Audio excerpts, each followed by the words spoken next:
भाइयों के उपालंब से अंधक का तप करना और वर पाकर त्रिलोकी को जीतकर स्वेच्छाचार में प्रवृत्त होना। उसके मंत्रियों द्वारा शिव परिवार का वर्णन। पार्वती के सौंदर्य पर मोहित होकर अंधक का वहां जाना और नंदीश्वर के साथ युद्ध। अंधक के प्रहार से नंदीश्वर की मूर्छा, पार्वती के आवाहन से देवियों का प्रकट होकर युद्ध करना, शिव का आगमन और युद्ध, शिव द्वारा शुक्राचार्य का निगला जाना, शिव की प्रेरणा से विष्णु का काली रूप धारण करके दानवों के रक्त का पान करना, शिव का अंधक को अपने त्रिशूल में पिरोना और युद्ध की समाप्ति। सनंत कुमार जी कहते हैं, मुनिवर, एक समय हिरण्याक्ष का पुत्र अंधक अपने भाइयों के साथ विहार में संलग्न था। उसी समय उसके कामासक्त मदांध भाइयों ने उससे कहा, अरे अंधे, तुम्हें तो अब राज्य से क्या प्रयोजन है।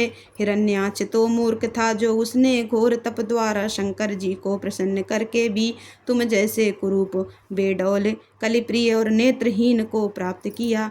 ऐसे तुम राज्य के भागी तो हो ही नहीं सकते, क्योंकि भला तुम ही विचार करो कि कहीं दूसरे से उत्पन्न हुआ पुत्र भी राज्य पाता है क्या। सच पूछो तो निश्चय ही इस राज्य के भागी हम ही लोग हैं। सनंत कुमार जी कहते हैं, मुने, उन लोगों की यह बात सुनकर अंधक दीन हो गया। फिर उसने स्वयं ही बुद्धिपूर्वक विचार करके तरह तरह की बातों से उन्हें शांत किया और रात के समय वह निर्जन वन में चला गया। वहां उसने हजारों वर्षों तक घोर तप करके अपने शरीर को सुखा डाला और अंत में उस शरीर को अग्नि में होम देना चाहा।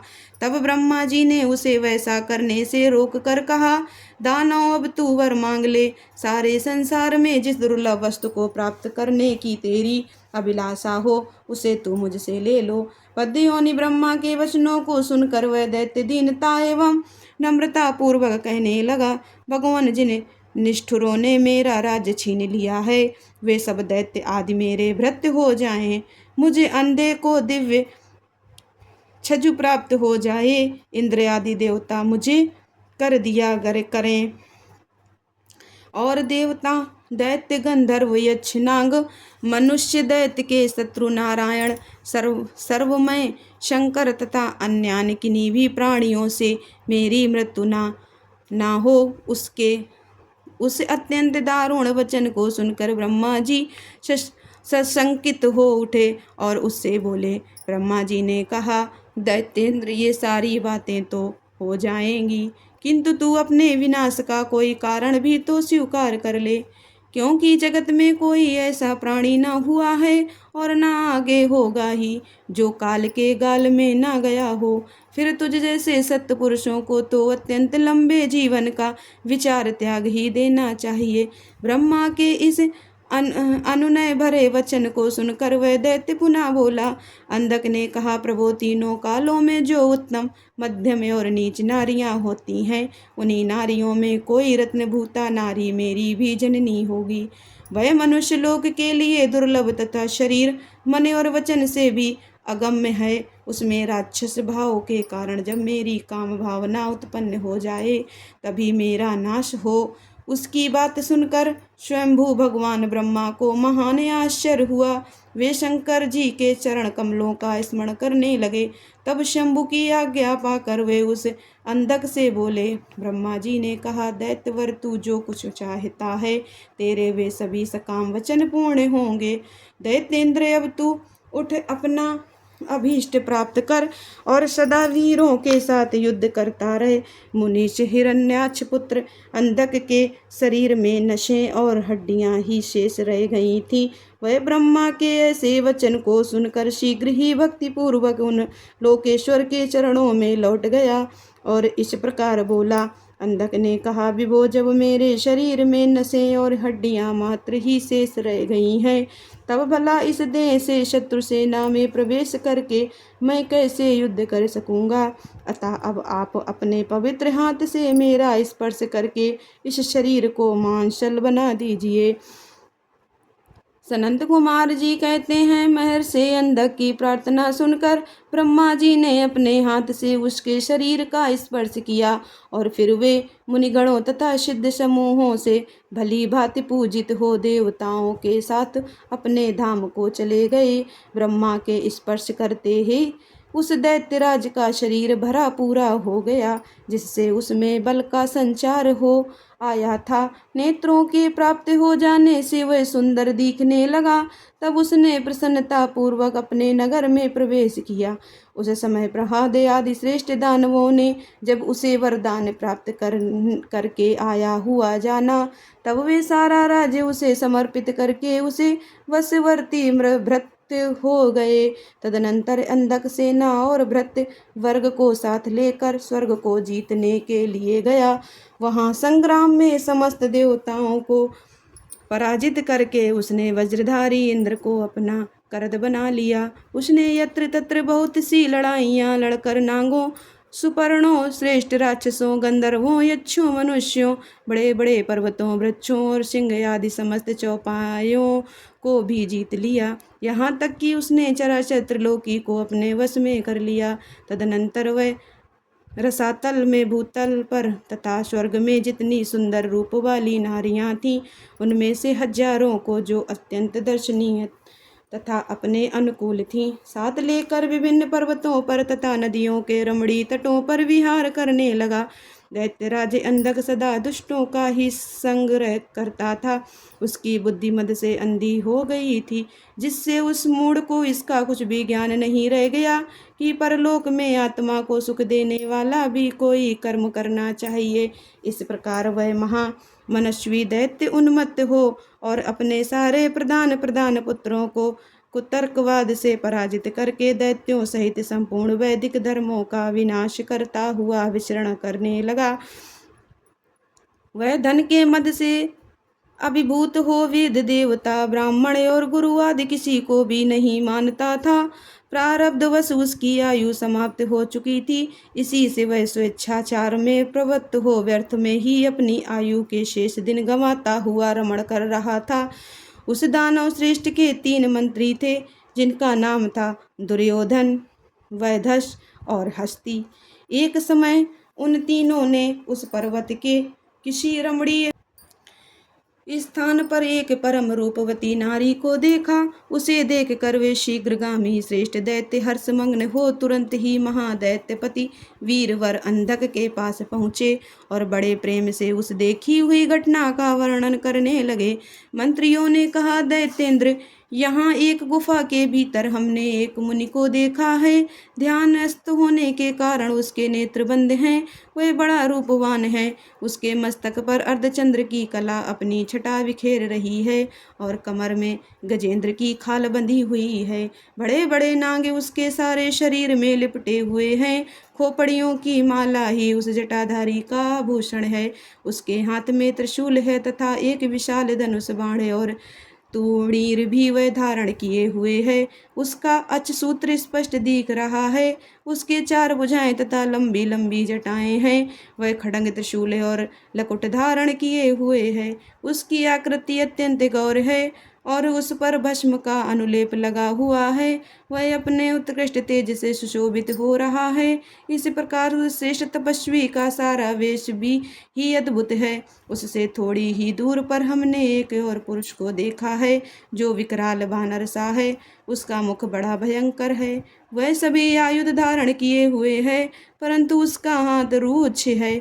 वह उस तपस्वी की रक्षा में तत्पर है। उसके पास ही एक बूढ़ा सफेद रंग का बैल भी बैठा है। उस बैठे हुए तपस्वी के पास भाग में हमने एक शुभ लक्षण संपन्ना नारी को भी देखा है।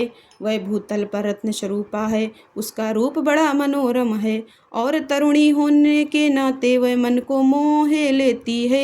मूंगे, मोती, मणि, सुवर्ण, रत्न और उत्तम वस्त्रों से वह सुसज्जित है। उसके गले में सुंदर मालाएं लटक रही हैं। कहाँ तक कहें, वह इतनी सुंदरी है कि जिसने उसे एक बार देख लिया, उसी का नेत्र धारण करना सफल है।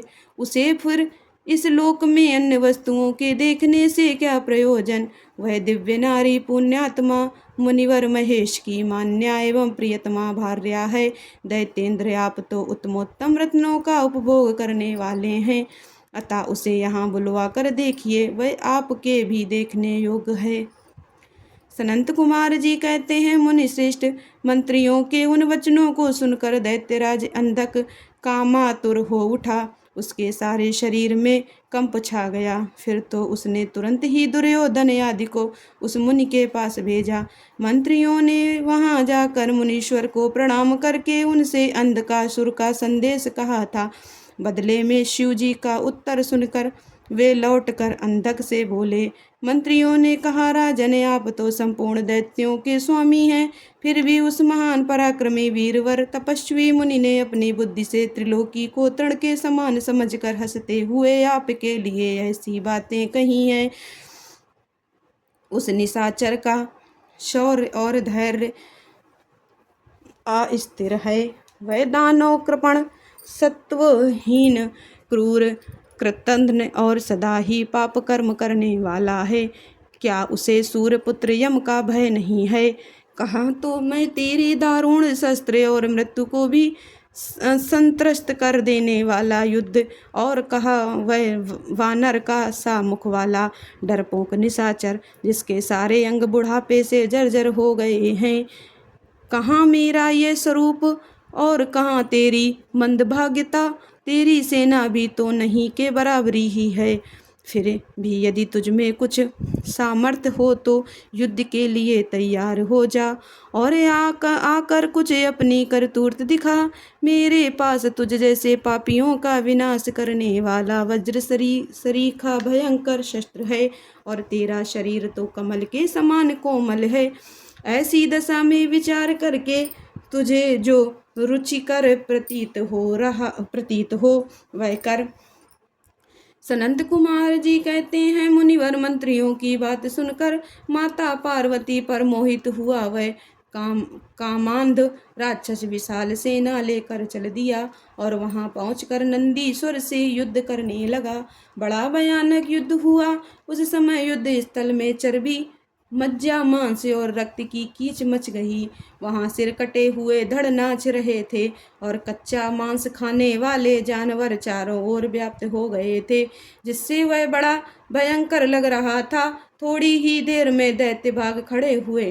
तब पिनाकधारी भगवान शंकर दक्ष कन्या सती को भली बात धीरज बंधाते हुए बोले, प्रिय, मैंने जो पहले अत्यंत भयंकर महान पाशुपत व्रत का अनुष्ठान किया था, उसमें रात दिन तुम्हारे प्रसंगवश जो हमारी सेना का विनाश हुआ है, यह विदनिशा आ पड़ा है। देवी, मरण धर्मा प्राणियों का जो अमरों पर आक्रमण हुआ है, यह मानव पुण्य का विनाश करने वाला कोई ग्रह प्रकट हो गया है। अतः अब मैं पुनः किसी निर्जन वन में जाकर उस परम अद्भुत दिव्य व्रत की दीक्षा लूंगा और उस कठिन व्रत का अनुष्ठान करूंगा। सुंदरी, तुम्हारा शोक और भय तू दूर हो जाना चाहिए। सनंत कुमार जी कहते हैं, मुने इतना कहकर उग्र प्रभाशाली महात्मा शंकर धीरे से अपना शिंगा बजाकर एक अत्यंत भयंकर पावन वन में चले गए। वहां वे 1000 वर्षों के लिए पाशुपत व्रत के अनुष्ठान में तत्पर हो गए। इस व्रत का निभाना देवों और असुरों की शक्ति के बाहर है। इधर शील गुण से संपन्न पतिव्रता देवी पार्वती मंदराचल पर ही रहकर शिव जी के आगमन की प्रतीक्षा करती रहती थी।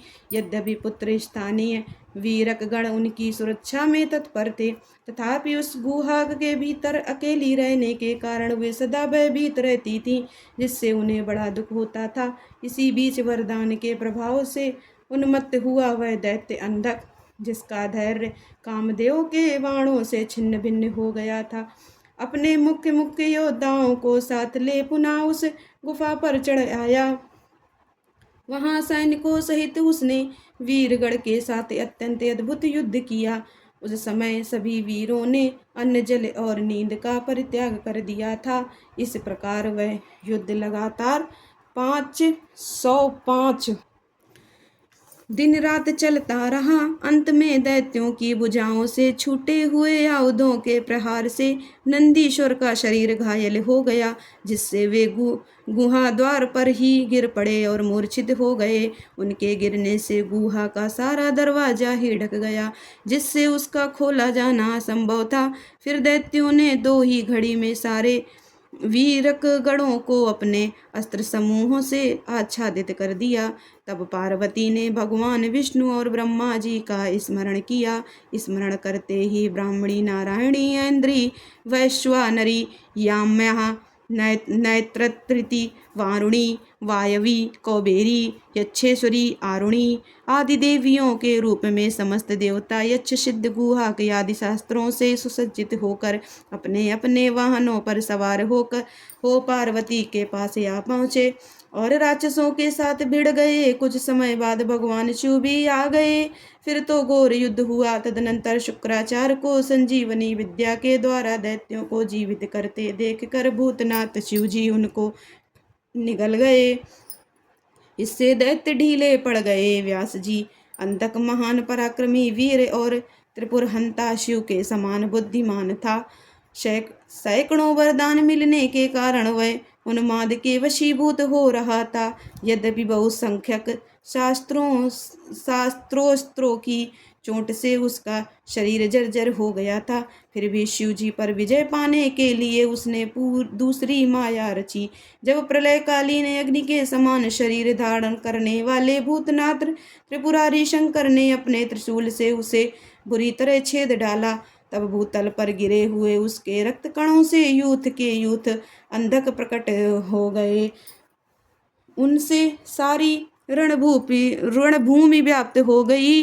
वे विकृत मुख वाले भयंकर राक्षस अंधक के सदृश ही पराक्रमी थे। इस प्रकार जब पशुपति द्वारा मारे गए सैनिकों के घावों से निकले हुए अत्यंत गरम गरम रक्त बिंदुओं से दूसरे सैनिक उत्पन्न होने लगे, तब बहुत सी भुजा रूपी लताओं द्वारा आक्रांत होने के कारण कुपित हुए बुद्धिमान भगवान विष्णु ने प्रमथनाथ शिव को बुलाकर योग बल से एक ऐसा अजय स्त्री रूप धारण किया, जिसका मुख विकृत था और रूप उग्र विकराल और कंकाल मात्र था। वह स्त्री रूप शंभु के कान से निकला था। जब उन देवी ने रणभूमि में उपस्थित हो अपने युगल चरणों से पृथ्वी को अलंकृत किया, तब सभी देवता उनकी स्तुति करने लगे। तत्पश्चात भगवान ने उनकी बुद्धि को प्रेरित किया। फिर तो वे क्षुधार्त होकर रण के मुहाने पर सैनिकों के तथा दैत्यराज के शरीर से निकले हुए अत्यंत गरम गरम रुधिर का पान करने लगे, जिसमें राक्षसों का उत्पन्न होना बंद हो गया। तदनंतर एक मात्र अंधक ही बच रहा। यद्यपि उसके शरीर का रक्त सूख गया था, तथापि वह अपने कुलोचित सनातन छात्र धर्म का स्मरण करके अविनाशी भगवान शंकर के साथ भयंकर थप्पड़ों से, वज्र सदृश जानुओं और चरणों से, वज्राकर नखों से, मुख, भुजा और सिरों से संग्राम करता रहा। तब प्रमथनाथ शिव ने रणभूमि में उसका हृदय विदीर्ण करके उसे शांत कर दिया। फिर त्रिशूल भोग कर उसे स्थाणु के समान ऊपर को उठा लिया। उसका जर्जर शरीर नीचे को लटक रहा था। सूर्य की किरणों ने उसे सुखा दिया। पवन के झोंकों से युक्त मेघों ने मूसलाधार जल वर्षा कर उसे गीला कर दिया। हिमखंड के समान शीतल चंद्रमा की किरणों ने उसे विशीर्ण कर दिया। फिर भी उस दैत्यराज ने अपने प्राणों का परित्याग नहीं किया। उसने विशेष रूप से शिवजी का स्तवन किया। तब करुणा के अगाध सागर शंभु प्रसन्न हो गए और उन्होंने उसे प्रेम पूर्वक गणाध्यक्ष का पद प्रदान कर दिया। तत्पश्चात युद्ध के समाप्त हो जाने पर लोकपालों ने नाना प्रकार के सारगर्भित स्तोत्रों द्वारा विधि पूर्वक शिव जी की अर्चना की और हर्षित हुए ब्रह्मा विष्णु आदि देवों ने गर्दन झुकाकर उत्तमोत्तम स्तुतियों द्वारा उनका स्तवन किया। फिर जय जयकार करते हुए वे आनंद मनाने लगे। तदनंतर शिव जी की उन सबको साथ लेकर आनंद पूर्वक गिरिराज की गुफा को लौट आए। वहाँ उन्होंने अपने ही अंशभूत पूजनीय देवताओं को नाना प्रकार की भेंट समर्पित करके उन्हें विदा किया और स्वयं प्रमुदित हुई गिरिराज कुमारी के साथ उत्तमोत्तम लीलाएं करने लगे।